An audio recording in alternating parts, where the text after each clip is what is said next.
Mike Radich here, and I'm now joined on the phone by Strikeforce Middleweight Bristol Marunde. Bristol, how are you? Hey, I'm doing excellent, man. I'm actually been on the run since I got announced to fight on March 3rd. Columbus, Ohio. I've been going crazy, man. I've been hitting the gym, getting my medicals done. Things are busy, so everything's good, though. Hey, Bristol, how did you get started in mixed martial arts? I started really MMA training back in 2004. My older brother, his name was Jesse Marunde. He was a professional athlete. He was a very successful strongman. He got second in 2005 at the World's Strongest Man. And I had wrestled ever since I was 10 years old. And so we come from a family of athletes. And after I was finished wrestling in college, I needed something to do. And my older brother really pushed me into it. And he said that you got to try this cage fighting stuff. It was still pretty new back then. And he said, you got to get in the cage, man. You're tough as hell. I've been beating on you for years, and now it's time for you to step in there, and I think you can do some damage. And I took his advice, and I did it, man. I trained and knocked my first opponent out, and I was hooked since then. I noticed you don't have a nickname. Nothing ever stuck. Why exactly don't you have a nickname? Yeah, nothing stuck. And, for me, it's... I don't want to come up with some cheesy ring name for myself. And, maybe someday I'll get one, but it's not really my concern. With my name anyway, I don't think I really need... It's not a common name anyway, so I don't think I need something to out. What are some of your hobbies outside of fighting? I have a lot of hobbies, and one of my favorite things to do right now is to ride my four-wheeler at the dunes. I love outdoor sports. I've always been an outdoor guy. I was born in Alaska and lived most of my life in Washington. And if you're from the Northwest, you'd understand there's a lot of hiking and outdoor sports. I love to snowboard. Fighting does get in the way of a lot of my hobbies. If I wasn't fighting, I would probably be snowboarding, four-wheeling every weekend, and in the summer I'd be wakeboarding. You mentioned you grew up in Washington. What made you decide to start training in Las Vegas? Why did you decide to make the move down there? The Pacific Northwest has produced some great fighters over the years. There's a lot of, going way back when they first began, there's a long history of good fighters. There is several gyms that are good, but for me, I felt it was time to make a change, to get a new surroundings, a fresh start, if you will, and to come out here. And I moved out here by myself. I didn't know anybody. I walked into the gym, and I really had to earn everybody's respect at the gym, moving here and not knowing anybody. So it was a good move for me. I learned a lot in the fight world, and I've grown a lot since I've moved here, and it's been everything's been very good since I moved here. You're the current Superior Cage Combat Middleweight Champion. What does it mean for you to be a champion of that promotion, and how much do you value having that belt? That was a really big move for my career. That fight helped propel me to get this next fight against Shocker in Strikeforce. So you can look at it that it was very important to my career, and it meant a lot to me to do that in my new hometown here in Vegas. It was nice to fight in front of a home crowd, all my friends and family. That's a big deal to me.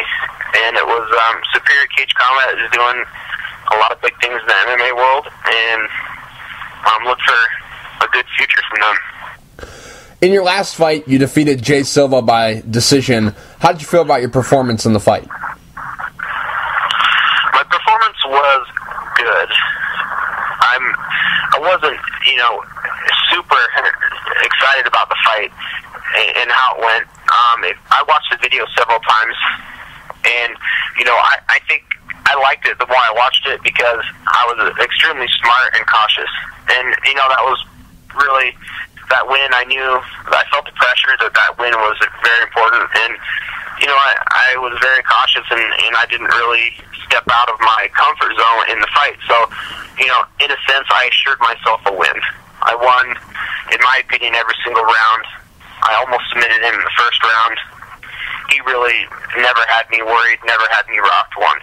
He did cut me, and that's why he thought he had done a lot better than he really did, because he had a big cut over my left eye. But other than that, I wasn't worried at all.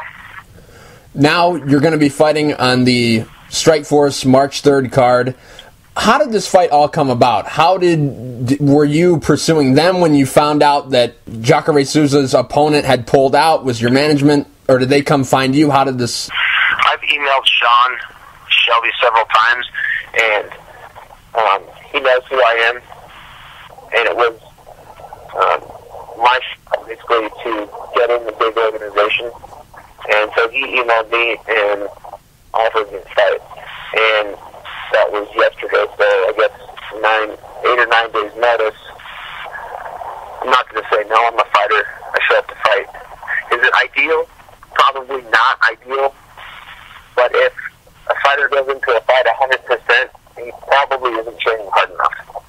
So nobody actually enters the cage at 100%. So that's fine.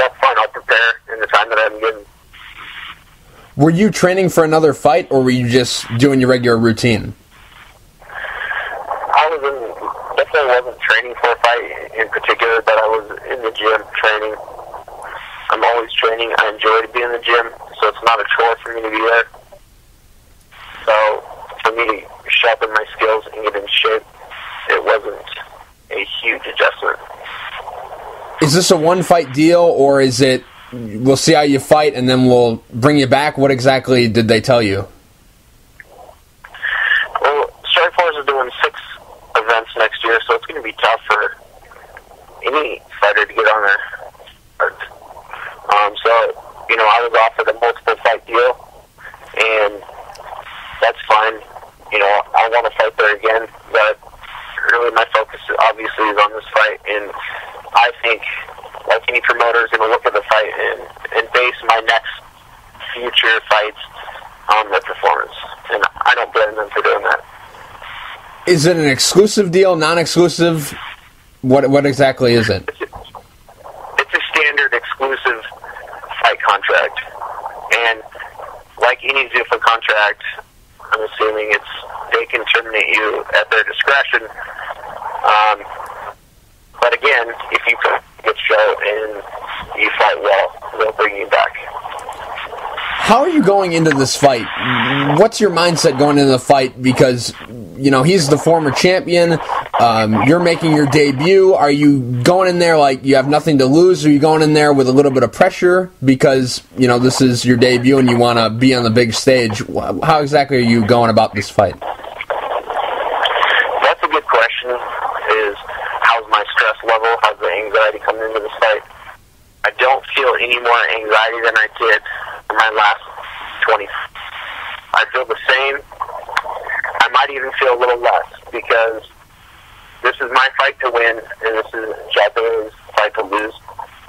He's coming in with the pressure that he better win. I'm coming in with the pressure that I can only win. Jacare, he's a very good ground fighter, we all know that, but he's shown a more well-rounded game of late. What are you anticipating going into this fight? What are you expecting him to do, or are you not really worried what he's going to do? You're just focused on what you're going to do? Well, this fight, I've watched a lot of film on him, and even in the past too. I've seen most of his fights recently, and it's no secret that he likes to do. He's a champion jiu-jitsu practitioner, and also he's good at taking his opponents down, so he's very strong. So I expect him to shoot for the takedown. He's real stiff on his feet, but he does throw hard punches. So I think that my strengths currently match well with his strengths as my defense, and I scramble very well. In the last, I can't even remember the last time I was taken down and held down on my back. You could look at it as either a strength or a weakness that I don't have experience getting up. I think most often I just avoid going down to the ground. So in this fight, yeah, I probably will avoid going to the ground with a world champion jiu-jitsu. How much of a step up in competition is he for you? Because you fought tough guys before. You fought Jay Silva, like we mentioned, Benchy Radich, Matt Horwich, to name a few guys you fought. How much of a step up in competition is he? Yeah, this is clearly a step up in competition. I don't need to downplay that. I understand the numbers on the fight, and this will be a big step up for me, but mentally, in my camp, we don't feel that way. I understand what it looks like on paper and from the outside. I feel that I'm going into this fight and expecting to win. I'm not going to this fight to, take my beating and hopefully get a contract. That's not my mentality, and I don't think any fighter should ever have that mentality. You always believe that you're the best and that you can win no matter who you're fighting. And that's the way I'm coming into this fight, expecting to win. On the same day as the Strikeforce card, you are actually promoting a show. Did that play any factor into you deciding to take this fight or not to take this fight, or were you just going to take it because it is a call to the big show? Yeah, it definitely, that's a good question. It definitely had me thinking. I have my promotion in Sequim, Washington at the Seven Cedars Casino. It's about 2 hours from Seattle, and it's an awesome show. We've sold out our past 4 shows last year, and so it was a huge, I guess, sacrifice for me to take this fight at the same time. Everything's set up. That show will run great.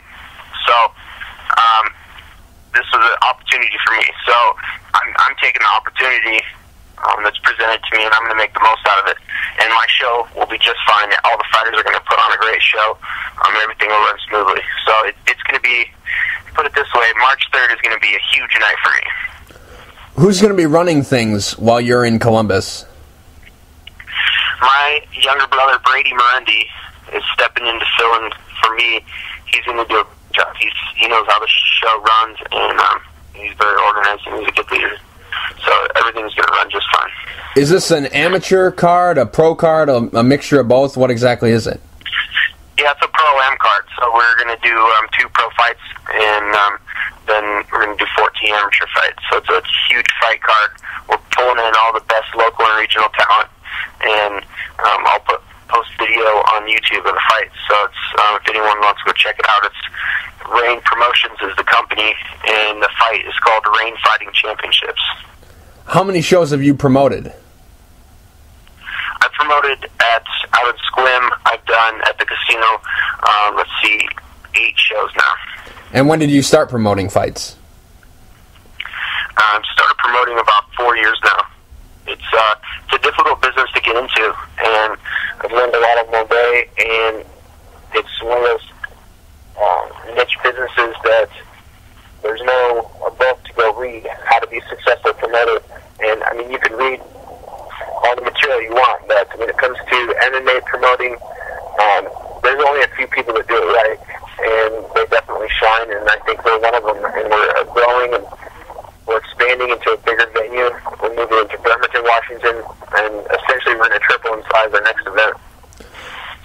When you're promoting fights, do you feel that you have a leg up on the competition because you are a fighter, you know what these fighters are going through? Because there's a lot of guys who promote fights who are just, good businessmen. Do you feel that you have a little bit of an advantage over them? Yeah, I feel that I have a huge advantage. I gain not only credibility with the fighters, credibility with the fans. I also treat the fighters, I believe, as good as or better than any promoter out there. I want them to have fun and gain their experience, and I want to help their careers. And I know how hard this sport can be, and I know what it takes to get to a higher level. And if I can help anyone do that, I'll do it. And I want to give everybody a good, safe platform to push their careers into bigger, better places. Real quick before I let you go, do you have any sponsors you'd like to thank? Anything you want to say to the fans? Yeah, I want to thank Bulky Boy Clothing Company. They've always supported me.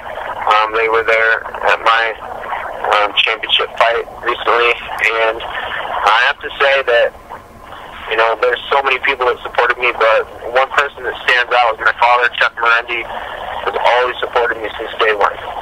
Bristol, thank you for taking the time to talk. I really appreciate it. Good luck March 3rd at Strikeforce against Ronaldo Jacare Souza. Thank you, Mike.